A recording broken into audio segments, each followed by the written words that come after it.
नमस्कार जी। कहानियाँ यादों की में आपका स्वागत है। प्रस्तुत है मेरी आज की कहानी भाग्य या कर्म। बाबूजी ने हमेशा एक ही बात सिखाई थी कि जीवन में 40% भाग्य होता है, 40% कर्म और 20% तुम्हारे व्यवहार के कारण लोगों की दुआएं काम करती हैं। केवल अच्छा भाग्य या केवल अच्छा कर्म ही कुछ नहीं कर सकते। जीवन जीने के लिए भाग्य, कर्म और लोगों की दुआएं, इन तीनों चीज़ों की आवश्यकता है। बाबूजी के परिवार में पवन बड़ा भाई था और गगन छोटा। दोनों में 2 साल का अंतर था। दोनों भाई बीकॉम करने के बाद अलग अलग प्राइवेट कंपनियों में काम करते थे। कंप्यूटर की भी दोनों भाइयों को अच्छी जानकारी थी। सरकारी परीक्षाओं के लिए भी वह हमेशा तैयारी करते ही रहते थे और पेपर भी देते ही रहते थे। लेकिन व्यवहार में पवन और गगन दोनों में ही जमीन आसमान का अंतर था।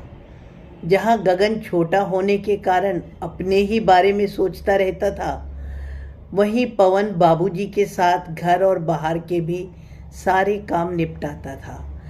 यहाँ तक कि गगन के भी बहुत से काम पवन ही कर देता था।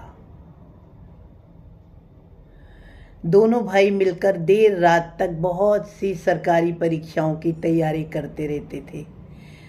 पवन ने पहले भी बहुत सी सरकारी परीक्षाएं दे रखी थी और ग्रेजुएशन करने के बाद गगन भी जब से परीक्षा देने के योग्य हुआ तो दोनों मिलकर ही फॉर्म भरा करते थे।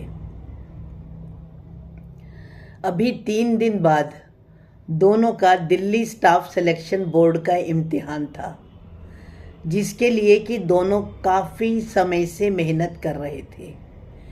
पवन ने तो पहले भी यह पेपर दिया था किंतु असफल रहा था।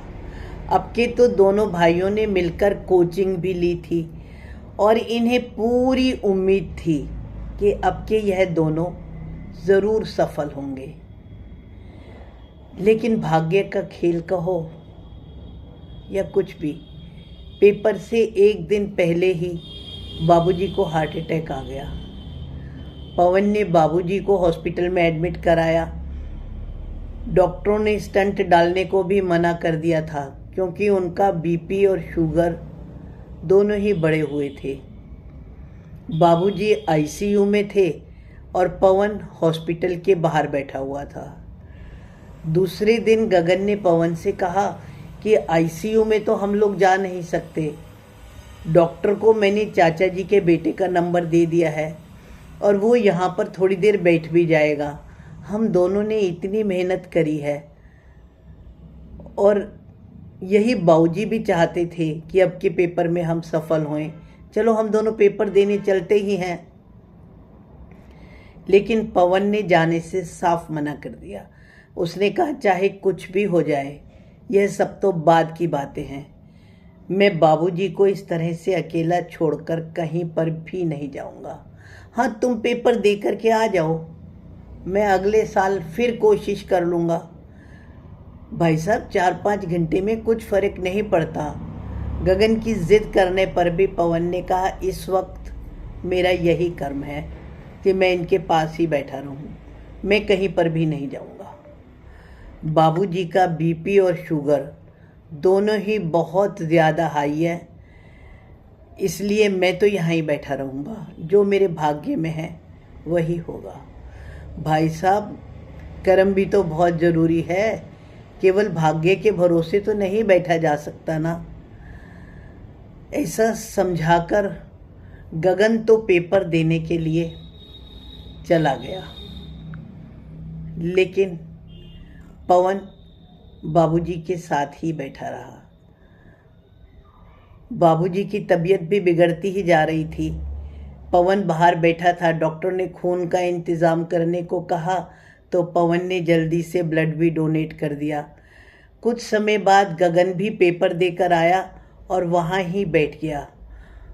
उसने पवन को कहा, जो भी कुछ हमने पढ़ा था ना वही आया, और आज का पेपर तो इतना सिंपल था, अगर तुम भी दे देते ना तो पक्का था कि अब के तो तुम पास कर ही जाते। कोई बात नहीं, मैं बाबूजी को अकेला नहीं छोड़ सकता। शायद मेरे भाग्य में यही लिखा होगा कि मैं पेपर ना दूं तो कोई बात नहीं, मुझे कोई गिला नहीं है, बस बाबूजी ठीक हो जाएं। मैं तो यही प्रार्थना करता हूँ। माँ के जाने के बाद बाबूजी ने ही हम दोनों को कितने प्यार से पाल पोस कर बड़ा करा है। आज उनकी ज़रूरत के समय मैं तो उन्हें यूं ही नहीं छोड़ सकता। अस्पताल में बाबूजी को 5 दिन हो गए। गगन ने सवेरे ऑफिस जाना भी नहीं छोड़ा। इन दोनों ने यही निश्चय किया कि सुबह बाबूजी के पास पवन रहेगा और रात को सोने के लिए गगन आ जाया करेगा। पवन ने अपने दफ्तर से छुट्टी भी ले ली थी। हालांकि मार्च क्लोजिंग की वजह से उसके पास नोटिस भी आ गया था कि आप ऑफिस में ज्वाइन करें। गगन ने पवन को समझाया, आप थोड़ी देर के लिए ऑफिस चले जाया करो, बाबूजी तो अभी आईसीयू में ही है, डॉक्टर के पास हम दोनों का नंबर है, ज़रूरत होगी वह बुलाएंगे तो हम आ ही जाएंगे। लेकिन पवन ने बाबूजी के पास से हटने को बिल्कुल मना कर दिया। उसका अभी भी यही कहना था, अगर भाग्य में लिखी होगी तो नौकरी चल जाएगी, नहीं चले तो कोई और मिल जाएगी। वेंटिलेटर पर ही कुछ दिन अस्पताल में रहने के बाद बाबूजी के मल्टीपल ऑर्गन्स ने भी काम करना बंद कर दिया था और बाबूजी ने इस दुनिया से विदा भी ले ली थी। क्रियाकर्म करने के बाद पवन और गगन दोनों दुखी मन से बैठे थे। दोनों के दफ्तर से मिलने वाले भी आए थे। तभी पवन को पता चला कि उसकी कंपनी में मालिक उसकी छुट्टियों से बहुत खफा है और इस क्लोजिंग के टाइम पर वह दूसरा स्टाफ रखने की योजना बना रहा है।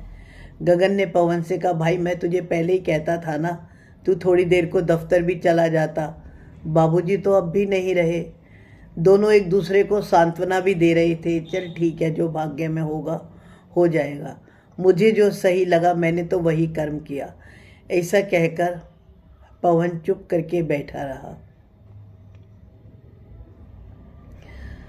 दूसरे दिन डाक से एक पवन के नाम का पत्र आया। वह पत्र कोई साधारण नहीं था, अपितु पवन के लिए दिल्ली में ही उसने बहुत पहले जो कोर्ट के पेपर दिए थे, उस सरकारी नौकरी के लिए उसका वह नियुक्ति पत्र था। पवन ने वही नियुक्ति पत्र गगन को दिखाते हुए कहा, देखा, हमारे बाबूजी सही कहती थी, 40% भाग्य, 40% कर्म और 20% दुआएं। बाबूजी के कारण मेरे कर्म या भाग्य जहाँ भी कमी रही होगी उसको हमारे बाबूजी ने पूरा कर दिया। यह उनके आशीर्वाद और दुआओं का ही परिणाम है कि बाबूजी हम दोनों को केवल दुखी देख ही नहीं सकते थे और दोनों उस गमगीन माहौल में भी एक दूसरे का हाथ पकड़कर मुस्कुरा उठे। जी हाँ, मैं आज भी यही मानती हूँ कि भाग्य और कर्म बैंक के लॉकर की 2 चाबियाँ हैं। इसलिए हमको ना भाग्य पर विश्वास छोड़ना चाहिए और ना ही कर्म। जितना हो सके लोगों की दुआएं इकट्ठा कीजिए, भाग्य और कर्म की छोटी मोटी कमियों को वह पूरा कर देंगी। धन्यवाद जी, धन्यवाद जी।